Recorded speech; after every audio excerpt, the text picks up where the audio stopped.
Okay, so welcome again.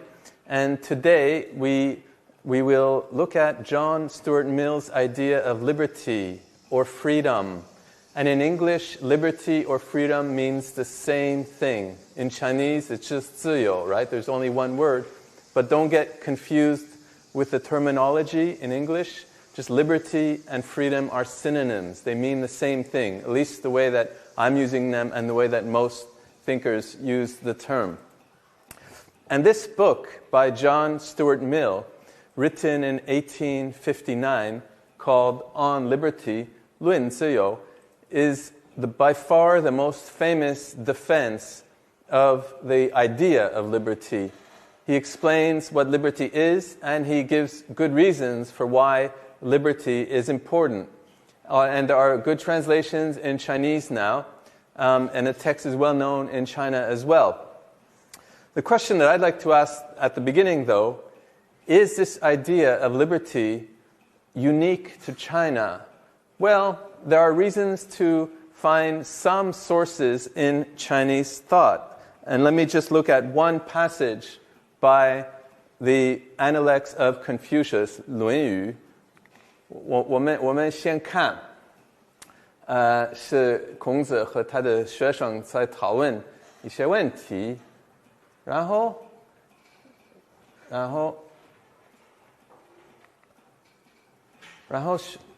孔子的结论是什么呢？这里我们看，如不善而莫之为也，不及乎一言而丧邦乎。所以意思是说，如果有一句话可以导致亡国 if there's one sentence that could lead to or let's say if there's one idea that could lead to the end of the state, it's basically the idea that if the ruler says something wrong and nobody criticizes that policy or that saying, that could lead to the destruction of the state. And in fact, John Stuart Mill had a very similar idea, that you have to expose wrong ideas in order to make progress and in order to stop bad things from happening. And obviously, the ruler is somebody who has the most power in a country, right? So if the ruler, somebody who has the most power, has wrong ideas, and nobody dares to criticize those ideas, this could well lead to the destruction of the state. And there are some, well, why don't you tell me, can you think of an example of this? 有没有例子？不管是中国历史或者西方历史 Can you think of an example where the ruler said something wrong, nobody corrected it, and it led to a terrible disaster, maybe even the destruction of the political community? 你们可以想象有没有这样的例子 Well, think about it more, 好吗 Let's go on to the next. Let's look at John Stuart Mill's theory, and then we can come back to this point. First, Mill, the person. He was a childhood, prodigy, 神童. By the time he was 10, he could read Latin, Greek, and could engage in in-depth philosophical discussions with his father, James Mill, who was a famous utilitarian thinker, and his father's close friend, Jeremy Bentham, who was also a utilitarian thinker. In Chinese, utilitarianism is 功利主义. Can somebody tell me what that means? 有人知道功利主义是什么？很简单的。功利主义的原则是那个最大多数人的最大幸福。对。So the basic idea of utilitarianism is that the right thing to do and the right policy to promote is one that promotes maximum amount of happiness and reduces suffering.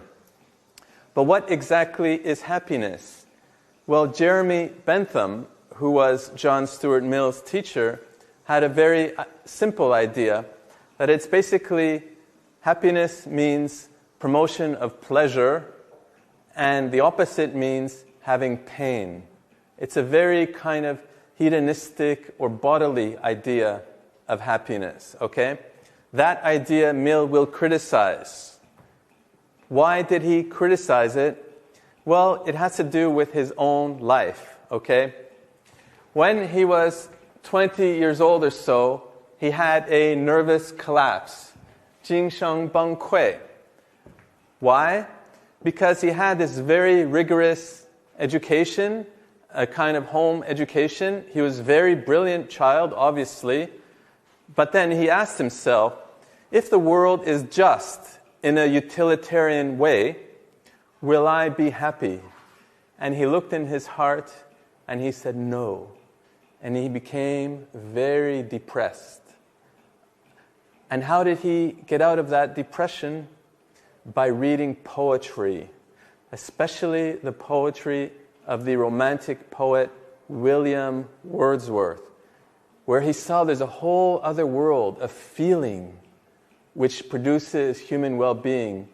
And it goes beyond this idea that you just pursue bodily pleasures and avoid harm or avoid pain.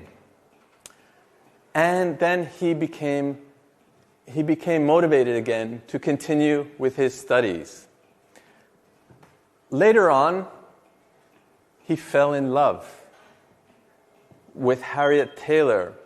The book that we are reading, On Liberty, is dedicated to Harriet Taylor. 他把那本书献给 Harriet Taylor. Harriet Taylor, he fell in deep love with her. The problem is that she was already married. So what did they do? Well, they became a kind of threesome where Harriet Taylor stayed married to her husband, but she would often see John Stuart Mill, sometimes in private settings, like, for example, going to the zoo. And they would go especially to the enclosure where there was a rhinoceros 犀牛, right? Because all the people would look at the rhinoceros and then they would be free to do whatever it is that lovers do. Actually, we don't exactly know the details of that. But after 19 years of this arrangement, Harriet Taylor's husband died. And then finally, John Stuart Mill could marry Harriet Taylor. It was a deep love that lasted a long time, but she died shortly after, well, a few years after they were married. And she died before, well, why did he dedicate this book to her? Because arguably she was a great influence on this book. And there's a debate about to what extent this book is written by him and to what extent the ideas come from her. What is clear is that another book by John Stuart Mill, The Subjection of Woman, which is a critique of patriarchy, 他反对大男子主义, arguing for equal votes for men and women, which was a very progressive idea at the time. John Stuart Mill was a politician too. He was a member of parliament, and he advocated for women to have the right to vote 50 years before it actually happened, clearly under the influence of Harriet Taylor. So, it also, his experience with depression because of a narrow idea of happiness, and later falling in love with Harriet Taylor and leading a kind of non-conventional life, led him to change his idea of what is real happiness. For John Stuart Mill, this is very important. The pursuit of happiness is not just the pursuit of bodily pleasures. It's something higher. It's self-development. 自我决定. You have to determine your own path of life. You have to choose your own path of life. You have to reflect on your life. Only then can you be truly happy. So John Stuart Mill said, a sad Socrates is happier than a happy pig. His assumption was that pigs just pursue their pleasure, but they can't reflect on the good life. Only if you reflect on the good life, choose your own way of life, only then can you be happy. So his idea of utilitarianism, he distinguishes between the lower forms of happiness that animals pursue and the higher forms of happiness, 高级幸福, that humans pursue, which involves reflection, choosing your own way of life, and not blindly leading a life according to your bodily pleasures or according to other people's ideas. You have to choose your own way of life. This is central to his idea of happiness, and it's still very central to the idea of liberalism today. Liberals value choice above all else. You have to choose your own way of life, and in order to have that choice, you need freedom. Mill is going to develop this argument in a great depth in this book, okay? Let's look at his argument. So remember, he changes the idea of utilitarianism. It's not just pursuing pleasure, it's reflecting upon your own way of life, choosing your own way of life. That is true happiness in his view, okay? Now, his most famous idea in this book on liberty, it's called the harm principle, 伤害原则. And it's a very simple idea, but nobody had developed it in systematic depth before him. And remember, what makes political philosophy is that it's systematic, 是系统的. You have to give reasons for your views. That's what John Stuart Mill does. He gives arguments, he gives reasons for the harm principle, okay? Well, what is the harm principle? It's really this idea of what are the limits of human action, the justifiable limits of human action. When can society, especially when can the state interfere with an individual's actions? And before John Stuart Mill, there was no clear consensus.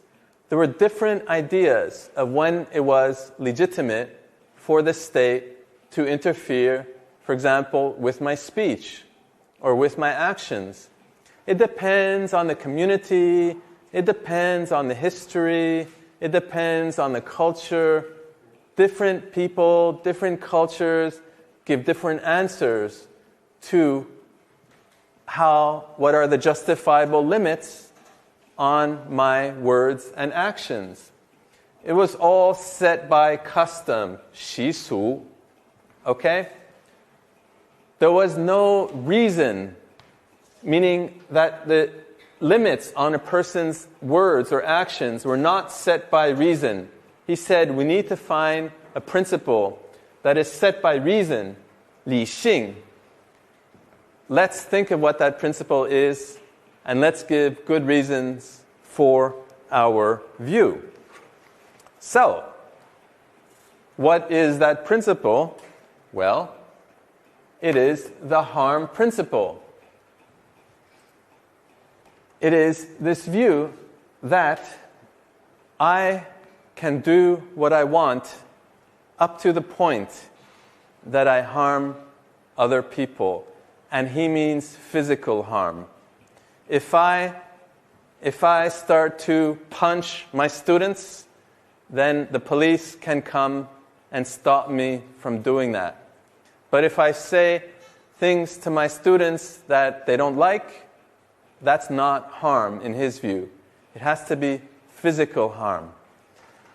The point that I begin to harm another person, especially in a physical way, that's when the state can come in and stop me.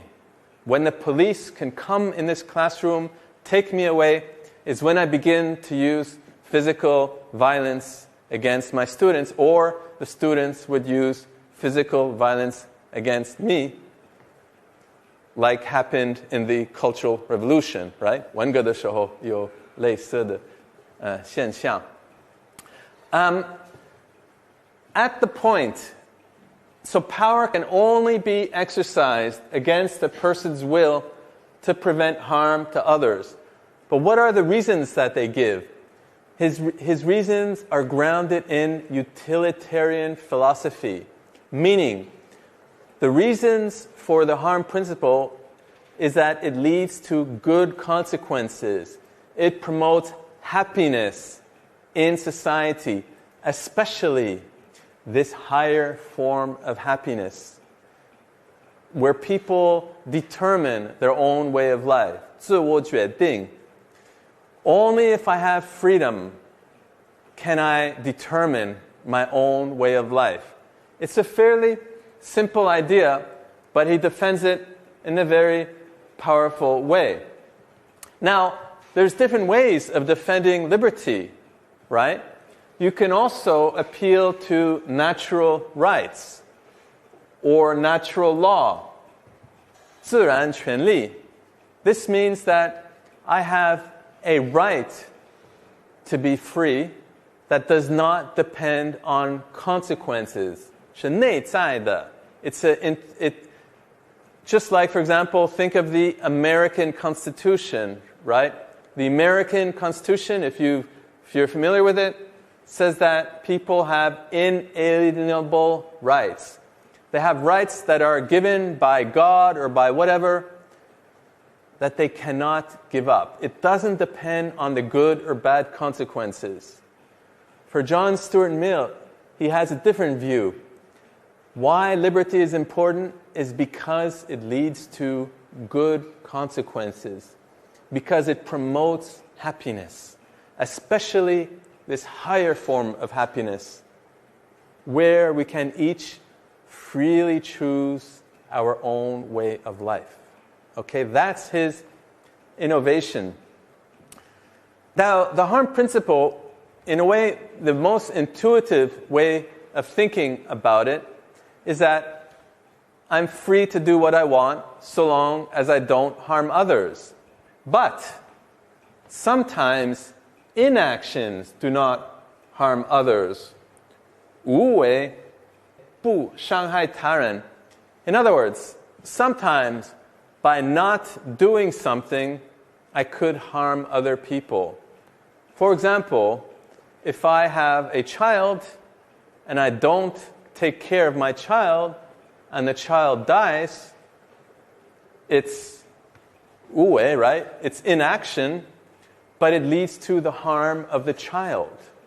So in that case, as we're going to see, the state can also interfere.